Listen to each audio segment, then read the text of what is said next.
Welcome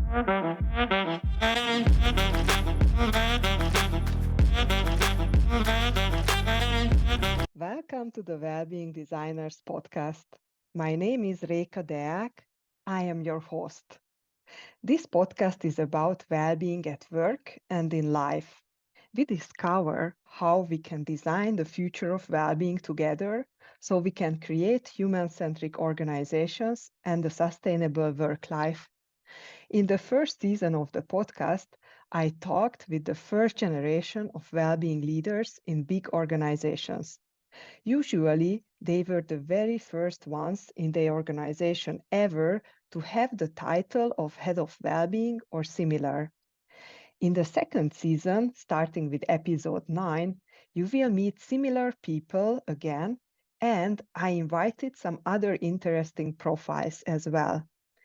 All these people work on well-being on a systemic level.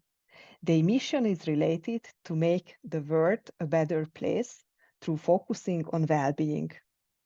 In the past years, especially since COVID, employee well-being got on the top of the agenda, not only for companies worldwide, but even some countries and other official institutions started to call for action.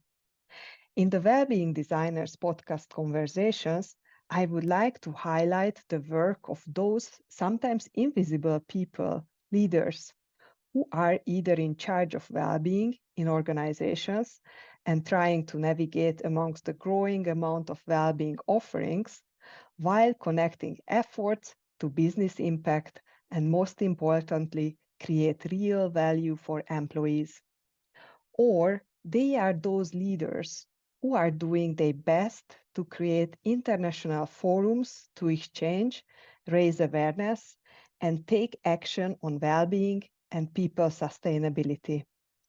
They might be the ones whose responsibility is to take care of hundreds, thousands, or 10,000s of people's well-being. They might be the ones who keep decision makers and CEOs engaged about the topic of well-being. They might be the ones who are proving that employee well-being is a strategic enabler of sustainable performance and business success. They might be the connectors between well-being leaders across companies and countries. I call these people well-being designers. Enjoy listening to them and learning from them. Together, we can design a human-centric work life and the future of well-being. Our guest today is Kacy Fleming, who is a passionate advocate and believer that well-being and joy are cornerstones to a fulfilling career. Kacy is a TEDx speaker, an award-winning well-being strategist, a frequent contributor to Thrive Global, and a Master's of Administration in Organizational Psychology.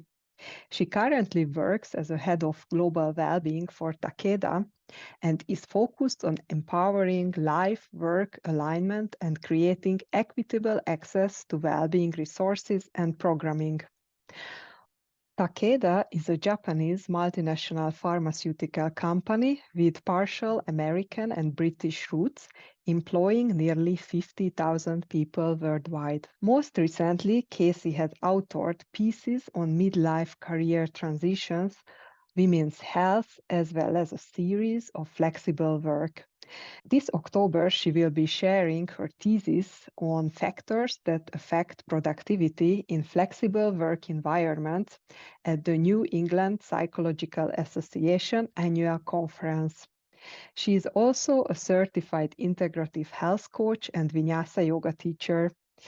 When she is not working, Kacy is an avid fiction reader, a downhill skier, and a seasoned yogi who enjoys watching mysteries with her partner Mark and dogs Otto and Finn. Hi, Kacy.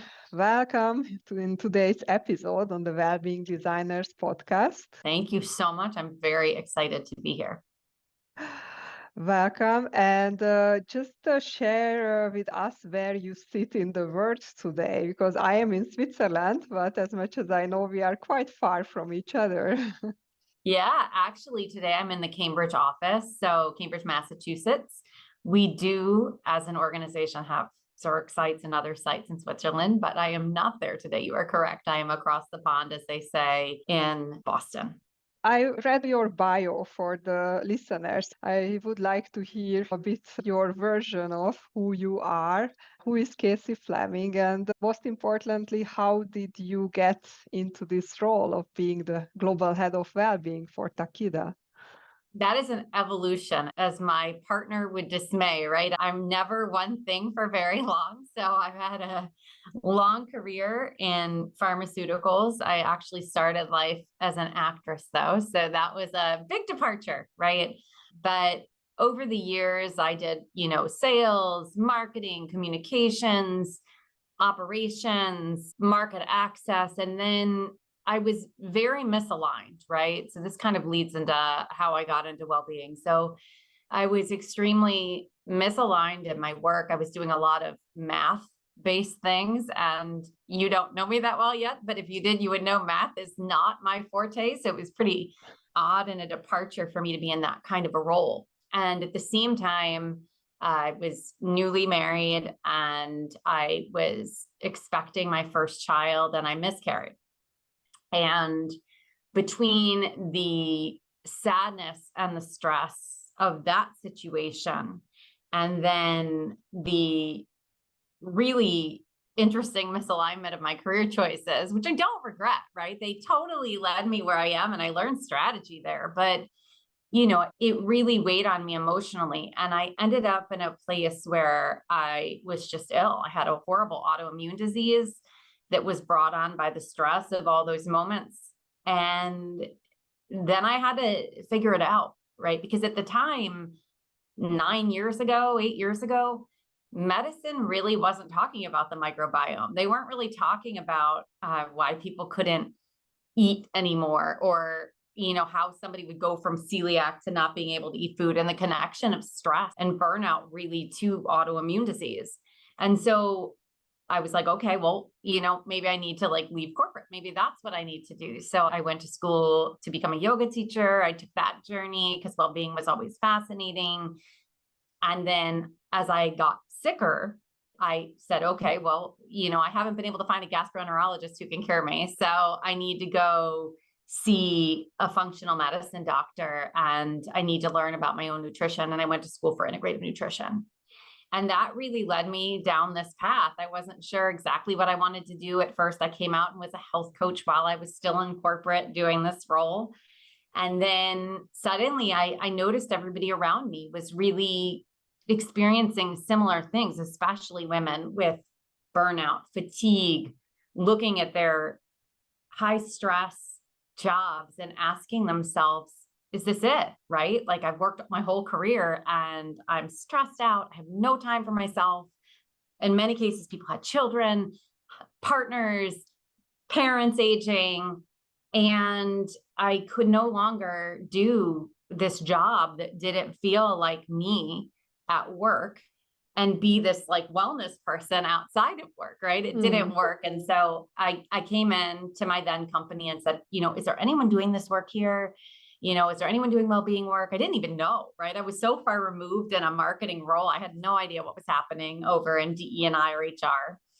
But And yeah, that's also a sign, because if there is something, then you should know about it. And yeah, if you don't know about it and there is something, it's even worse, right? right. Well, they were beginning to do the work. There was somebody in the role, but they did have well-being champions. They were just starting well-being champions, which a lot of organizations have. I myself have them in my current role. They're a wonderful, I don't even want to call them a resource. They're wonderful humans that really care about the well-being of other humans and help us create kind of this environment of community care.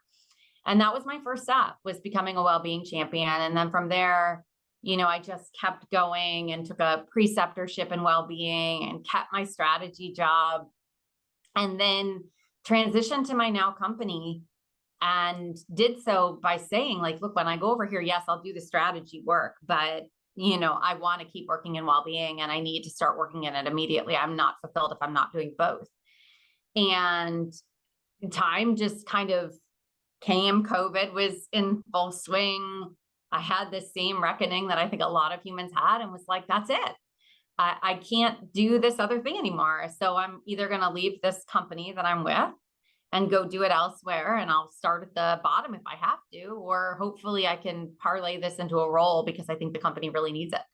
And at that time, my company, I give them a lot of credit. They believed in me. They took this role that I wrote down on paper and the work that they had been already doing and I had already been doing in the function, and they made it a reality. And that's how I got here. So it wasn't a straight journey. It wasn't an HR journey. It was not, I knew I wanted to do this when I was a kid. It was none of those things. It was really life and then just my career journey that led me here.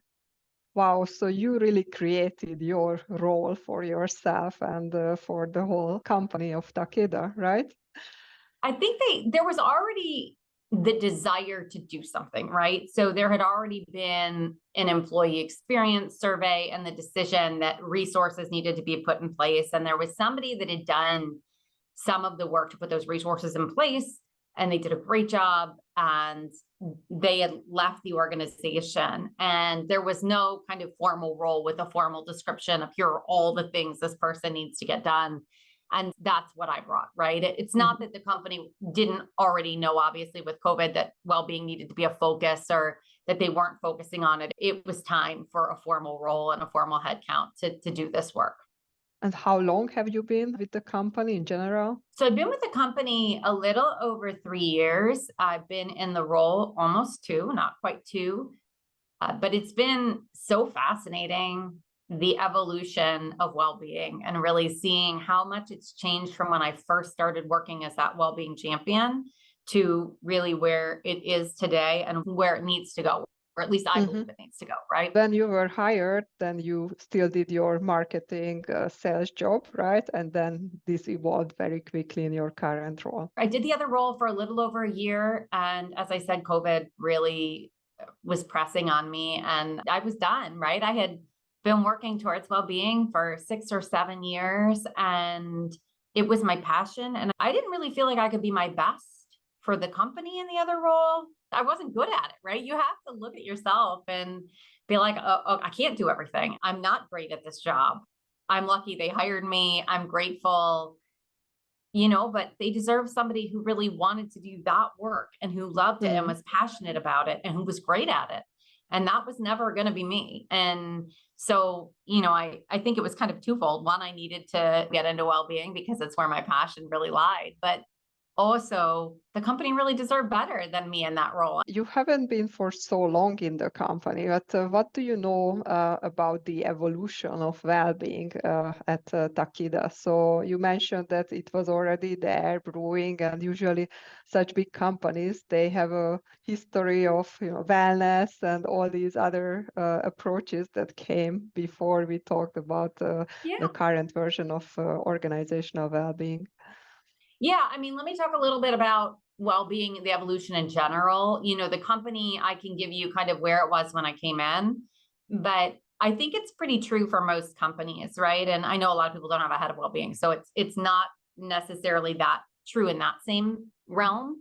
But well-being used to really be, right, this concept of wellness. It was very closely connected to benefits and safety. Like, how do we ensure that people are healthy and that they're physically well to do their jobs and that we are not having massive mental health challenges. And it was really like acute crisis, right? So it was very EAP centric and, physical health centric from a sake of benefits are really expensive and let's make sure that our people are healthy to keep costs down. And I'm not saying that's my company's thing, that's just industry.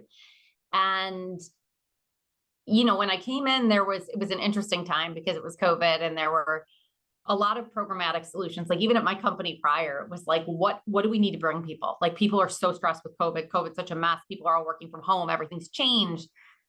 How do we do this?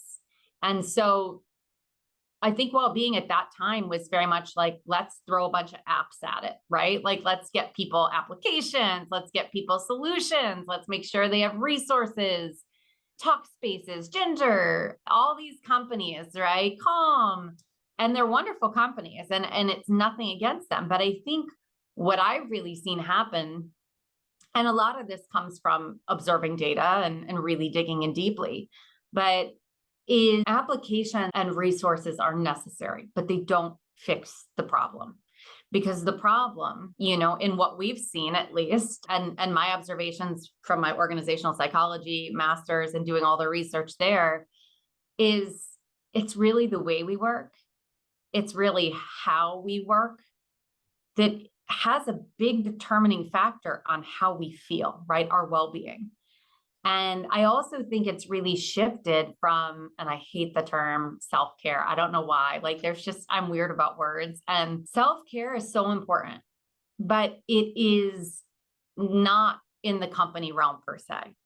Community care is really what we need to focus on. And that's really the evolution, is that it's gone from here are the apps, take what you need, leave what you don't, make yourself feel better, to wait, our problems aren't just this external thing, right? The problems aren't just that this human has trouble at home, or they've, are going through a health crisis or whatever, and they need resources. To the way that we're working is really taxing for people. And people were never given the skills, at least not in the US, to prioritize, to create boundaries, to manage time and workload. And those are really critical skills to being well. If you can't create and maintain a boundary, that's foundational to your well-being, right? So that's a challenge. And if you can't manage workload for yourself, or block time to focus or do the things that are priorities to you, that's a problem. So at the same time, all of a sudden, we can't look around at our entire workforce and be like, everybody has a problem with these things, it's on them. No, it's up to us. We need to upskill our people to ask for what they need, right? It's not a one-way street where the leader is supposed to just be like, okay, everybody take this time off and focus on your exercise. Well, maybe that's not what I need. So it's two ways. And that's really the evolution I've seen, which is that now we have to focus on the skills that are really at the root cause of our well-being challenges, and provide resources and applications for those things that are out of our control, right? Things that are going on in the family, things that are going on in the life outside of work.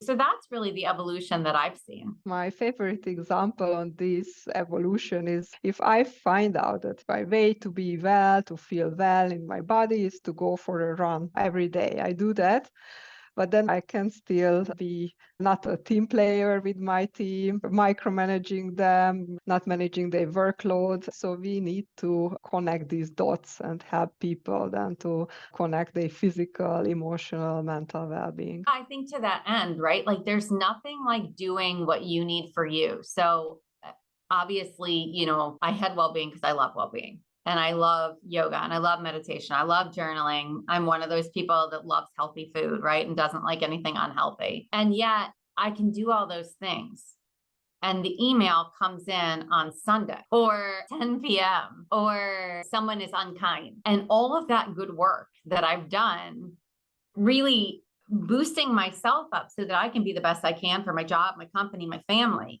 is gone. And then I've got to get it back. Right? Then I have to do the work to get it back.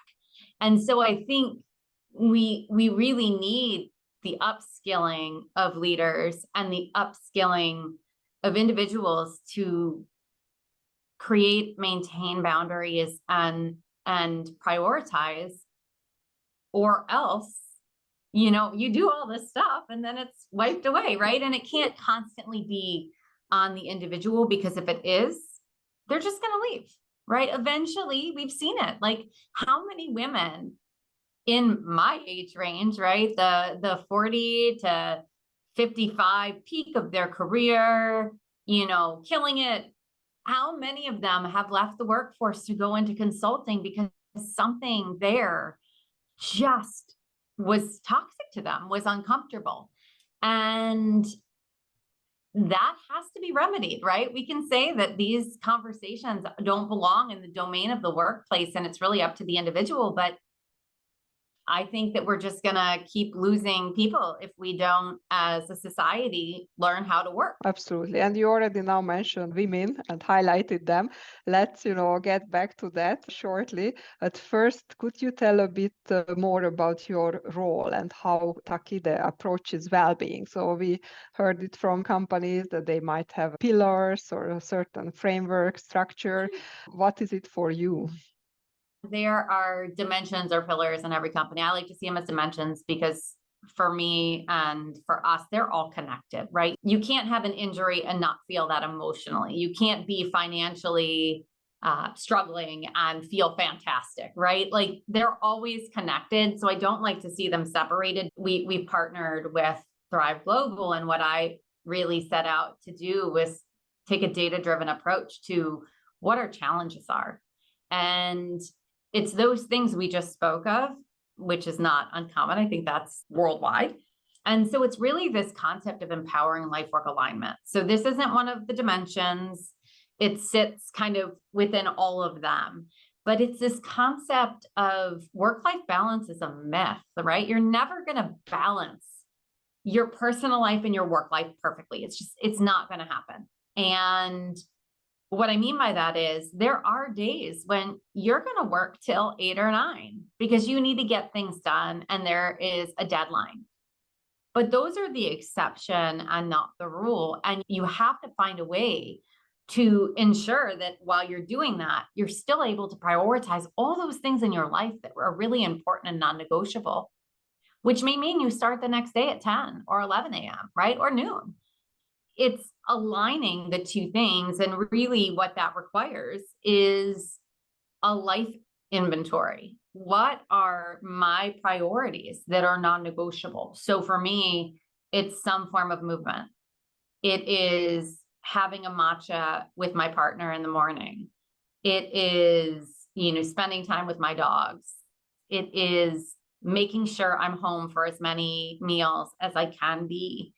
And when those things are taken care of, everything else falls into place, right? I can tackle all the things going on inside my work, getting my master's, all of these things at the same time because I'm taking care of myself.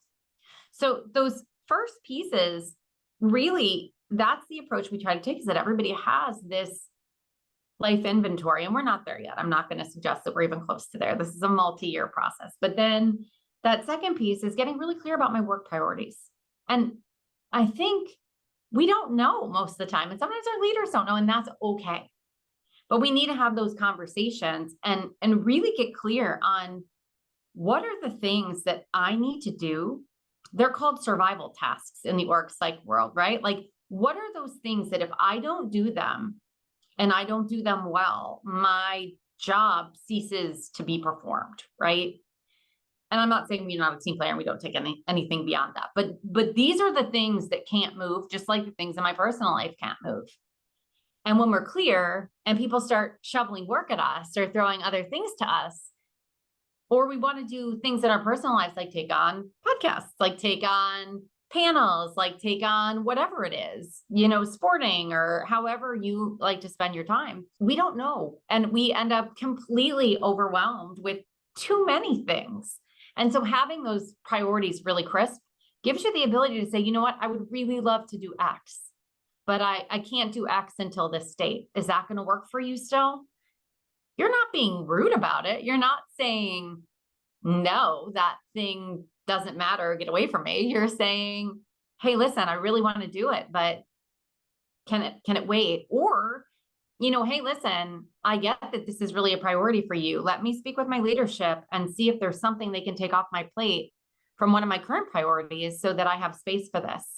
And that way you're not in a position where you're the one that is so overwhelmed you can't function. So that's really the approach we're trying to take, is upskilling. individuals in these areas. And it's a multi-year challenge. It's not quick work. You can't slap an app at it, right? You have to do the work. So a life inventory and work priorities, this would be plus other well-being dimensions, as you mentioned. This is the approach that you are taking. Yeah, and it ends up equaling, empowering life work alignment, right? And we say empowering because it's two ways. Leaders have to create a space where people feel comfortable asking about their priorities, asking about meetings they don't know if they should attend, that sort of thing. And individuals have to take accountability for that personal life inventory and kind of their priorities and what they don't know they have to ask. And that creates, hopefully, an environment where well-being is sustained. Yeah, all this sounds really cool. And you also mentioned that it's a long process, many years. So how do you do it? How do you scale this in the organization that really everyone gets them, leaders as well as employees? We've got a lot of collaborating to do, right? A lot of this is driven within HR in the sense that's where learning and development live. That's where leadership development lives. That's where well-being lives. That's where DE&I lives. So all of these things that are very tightly connected, they require a lot of collaboration, which is great. I love my partners in those areas. So that's fantastic. The other side of it is a lot of the skill building is really digital these days. So we have a wonderful data organization that sits outside of HR. It's also how do we use things like Microsoft Teams? How do we use things like the tools that we have at our disposal to help people block focus time, to help people build habits around the times of their meetings, right? Shortening them to 25 and 50 as opposed to 30 and 60. How do we teach people to not have things like attachments in their emails? We're not there yet. We haven't done all that, right? But I'm saying these are the things that we're kind of looking at. So it's really the collaboration of all these functions, tackling different elements of the upskilling. And there's great cohesiveness. So for instance, Thrive Global next week is doing a whole bunch of leadership development sessions for our team through learning and development, not through well-being. I'll be there, but it's really about the skills being where they need to be honed. And we have all of our learning materials for well-being on our LMS system. And that helps us to further access to them and make well-being not feel like another thing that an already taxed workforce has to do, right? And again, we're not there yet. It's a work in progress. Any good change takes time and takes the investment and the leadership and the repetition and the skill building and the commitment. It doesn't happen overnight. And this is really relearning or unlearning some behaviors that weren't helpful for us as people or as a society or as, organizations to get better skills that really help us thrive in this new arena. And I think it's really fascinating how hard we as organizations are on ourselves when we forget to look at what's happened in the last 13 years. I say this in my TED Talk, like 13 years ago, video conferencing was barely a scalable possibility. Like you and I would not be sitting here like this on Zoom. It was really like a phone conversation, or it was reserved for the most senior leaders. Now it's like an afterthought. The fact that we're on like calls all day and we don't have to be physically in the same space to do business. There's even collaborative tools online and notes takers and dictation. All these tools that weren't available are now available. And so we're constantly on, we're constantly taxed, but we have all these great new ways to work. And we really need to explore them and stop asking why we're evolving and start moving towards the evolution so that work works better for everyone and not just the lucky few that can afford babysitters and nannies and, have a partner that can stay home. Like this is not reality anymore. We have to look at all those things that are out there for us and find a way to collaborate and scale this organizationally. Mhm. I love to hear that you are so interconnected with the other areas of the organization. Some companies might fall still in the trap to create a very separate well-being program, which is the hundreds on the to-do list of employees. And of course, if they are overloaded by work and don't have time for self-care or anything like to do their daily job, then this is just going to stress them out and not really solve the problem. So it sounds like you are on this collaborative way of doing things. And here I would like to ask, so where are you exactly then in the organization? You mentioned that you are within HR. I sit in total rewards. I'm a little separate from benefits. I did want to say one thing though. It's a Thrive quote, and I think it really speaks to what you're talking about the collaboration aspects. Well-being is a strategy, not a benefit, right? When we shift looking at well-being as a benefit, a transactional, one-time, elected, non-mandatory offering, and look at well-being as a key driver for performance, as a key driver for those things that are going to move business forward, then we really will see it succeed.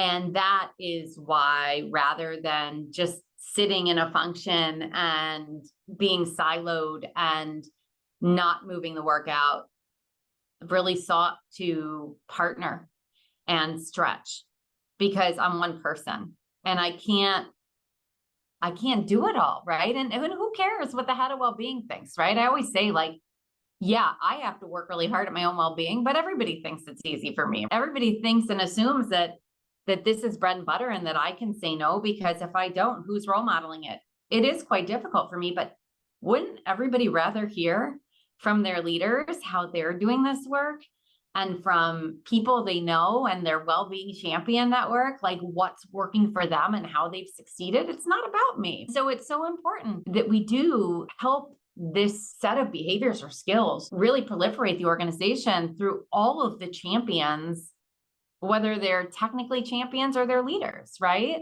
Or they're just individuals doing this for themselves. Equally important. I often think about, we have this amazing champion. She's also an executive assistant, and she's incredible at calendaring. And she's offered to teach anybody who wants to learn how to calendar for themselves, how to do it.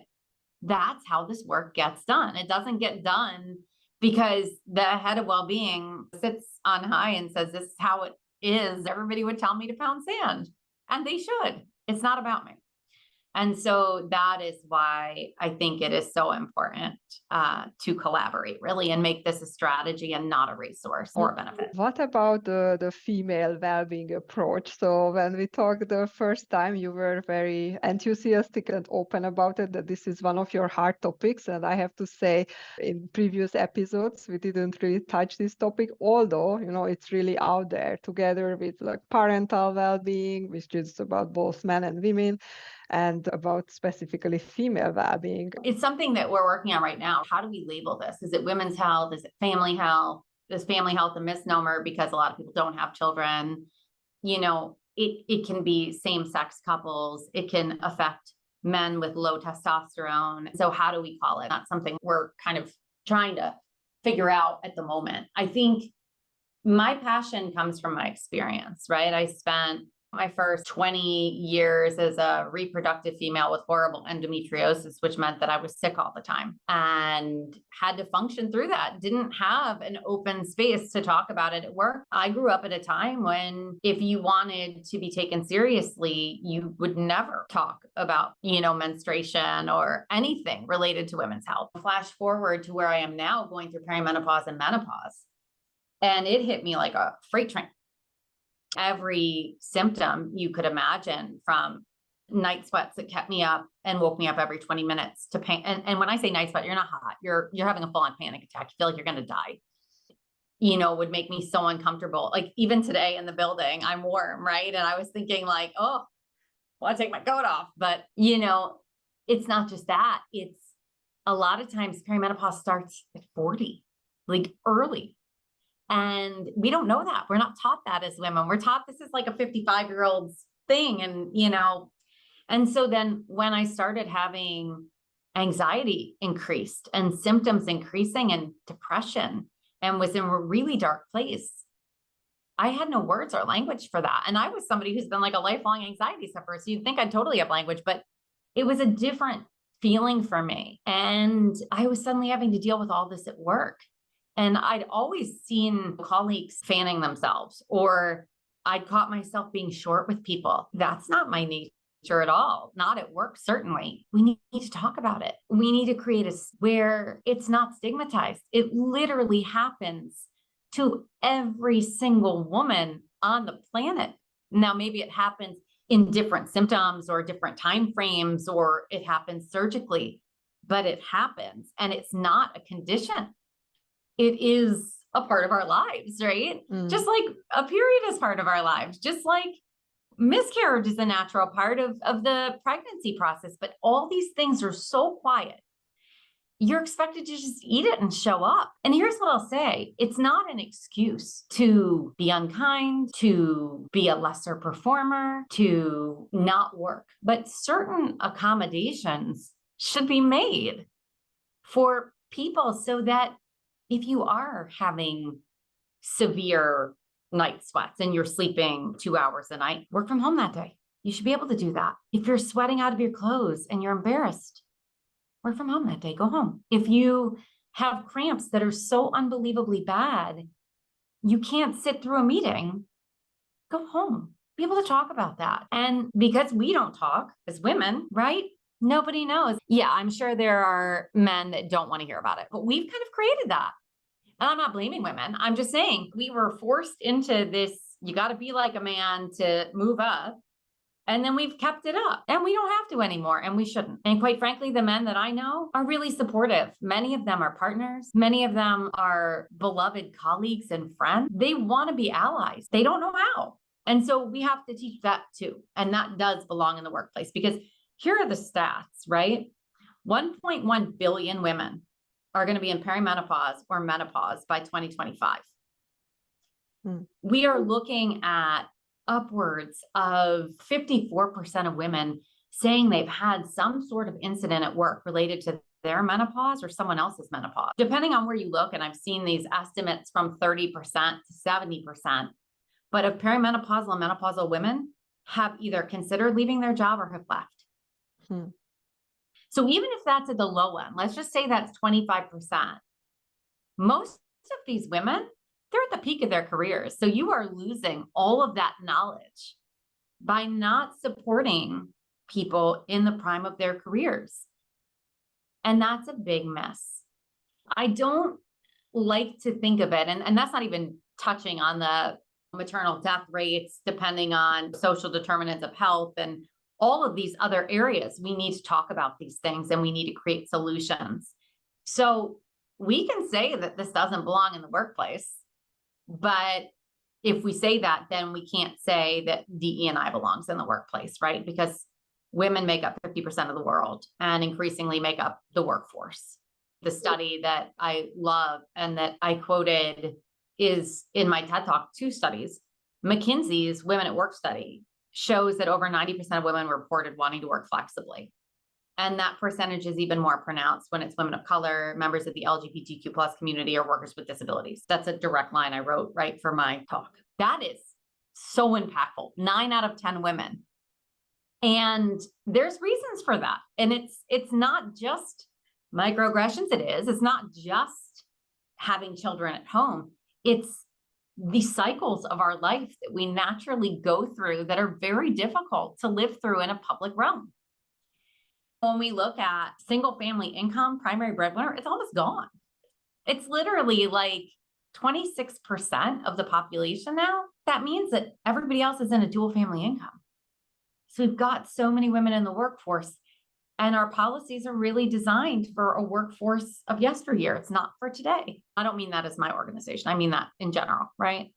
We need to make sure that we are not just saying that we care about well-being, and we're not just saying that DE&I is important, that we're doing the things that enable that to be the way that we work and how we work.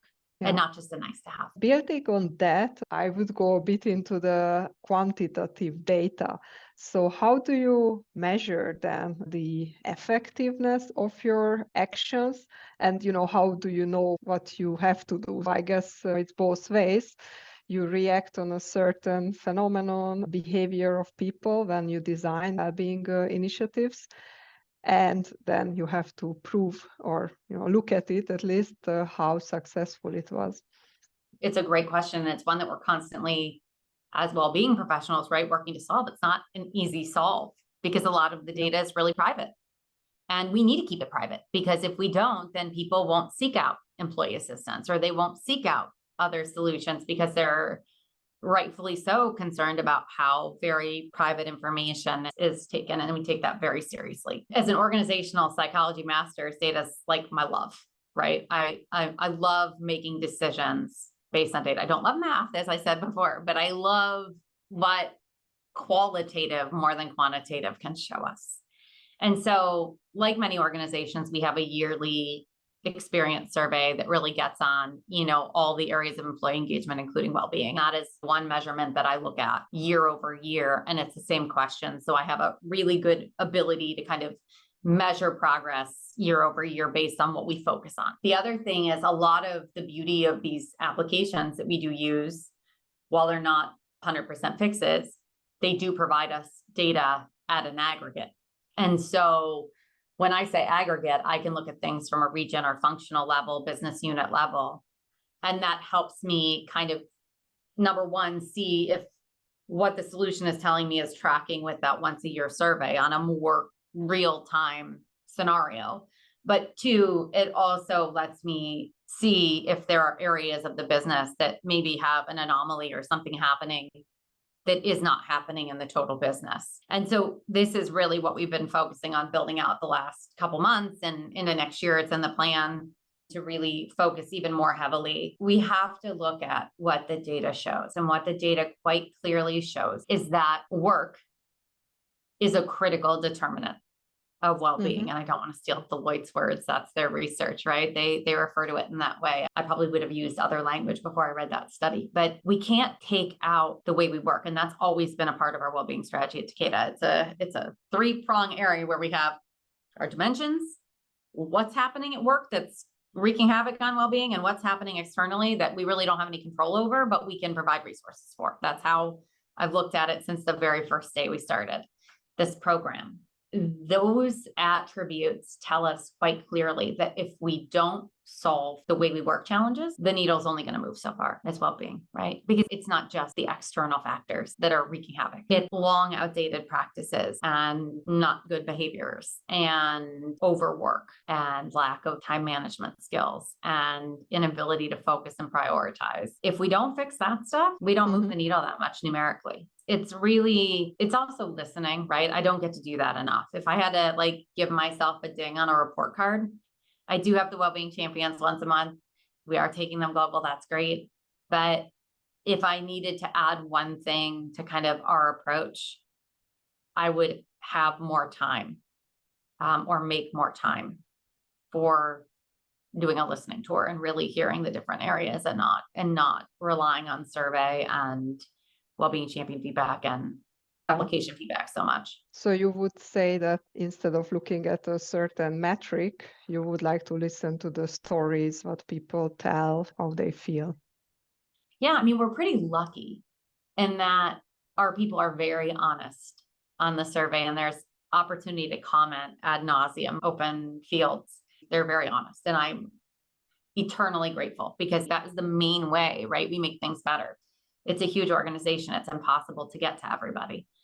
But at the same time, I think broadening our Wellbeing Champion network is really going to help us have much more of a global ability to listen to our audience and really understand from their perspective what we need to do to make this, the best place to work. Mm-hmm. Yeah.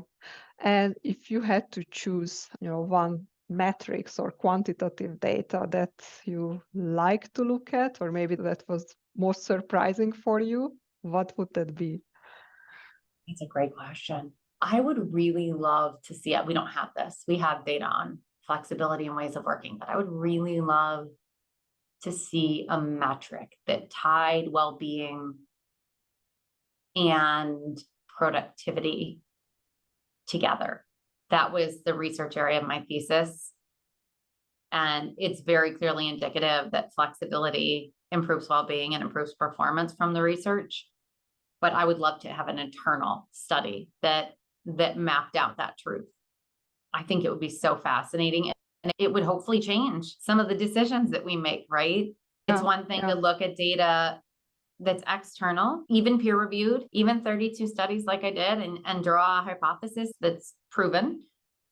But it's another thing to look at your own employee population and say the same thing. And I think that would be really beneficial. Hopefully you will achieve to create such a matrix or include it somewhere. So next time when we talk, then you can share us what happened.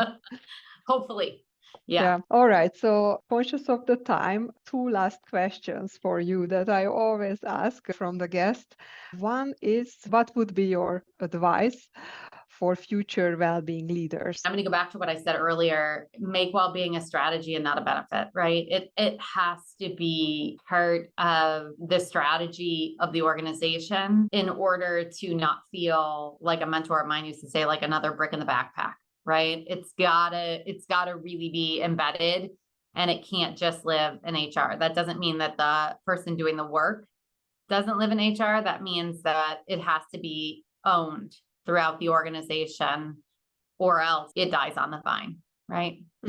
This could be translated in a way that for leaders that please, look at your organizational charts, and if you create a position or add a position, then do it in the right way and the right level of the organization. Or, if someone happens to be hired as part of the benefit team as a well-being leader, then try to keep still this mindset that you need to work on the strategy on that level, and even convince the organization to look at you in that way, and then change the bureaucracy around the structure. I don't even think you have to change the structure of the org so much. I think it just, when you're building your structure or your strategy for the entire organization, well-being needs to be a part of that discussion, right? There's usually, product, patient, people, all these things. There's got to be some strategy around improving the well-being or the experience of the people who work there, because I think we've seen and proven that happy people make better product. In our case, serve patients better. You don't have to necessarily change org structure, but you need to make sure that well-being isn't just the sole accountability of someone sitting in HR. What is your way to be well? How do you take care of your own well-being? The most important thing in the world, and it's so hard, but it has nothing to do with the niceties of well-being, is creating and maintaining a boundary. Whenever I don't hold a boundary, whether it's family or work or, I suffer. My work suffers. I'm not a happy camper, and it's constant, right? Like I just had this. Sorry, mom and dad, if you're listening, but I went to visit them this past week. I was working from there, and I didn't hold my adult boundaries. It really didn't make for the best trip we've ever had together. It created a lot of stress for me, and that's on me. Boundary setting and holding is the number one well-being skill, because it's foundational to time management. It's foundational to blocking your schedule. So I can do all the yoga and breathing and journaling and, all the things that I love to do that I want. But if I'm not setting and maintaining a boundary, then I've lost my well-being. Yes, I can totally relate to this. One of my favorite quotes is around this: saying yes is easy, saying no is difficult. So I am with you. But important. Saying no is important, and there's nice ways to say no, right? You don't have to feel like no is a bad word. No is taking care of yourself. Exactly. That's a very good way to end this conversation. Thanks a lot, Kacy, for accepting my invitation, and really looking forward to following your journey. Your TEDx talk, I will be one of the first ones listening to it. And I really recommend it to the listeners as well. We will also link it to the podcast. Takeda is really lucky to have you as a well-being lead. Thank you. I appreciate this, and I appreciate your time. And I always love catching up. In November, I will be in Budapest, in Hungary, on a conference. In mid-November, let me know if you are joining the Horizon Summit in Amsterdam, in the Netherlands, as I will lead a panel discussion, enhancing people well-being through creating inclusive workplaces as a cornerstone of psychological safety. And last but not least, end of November, if you are in Zurich, Switzerland, then don't miss the Disrupt HR event. I will be there to spread the word about well-being with a surprise talk. I hope you enjoyed this episode of the Wellbeing Designers podcast. If you would like to keep in touch with me, with us, sign up to the Wellbeing Designers newsletter. You can do this on our website, www.wellbeing.design.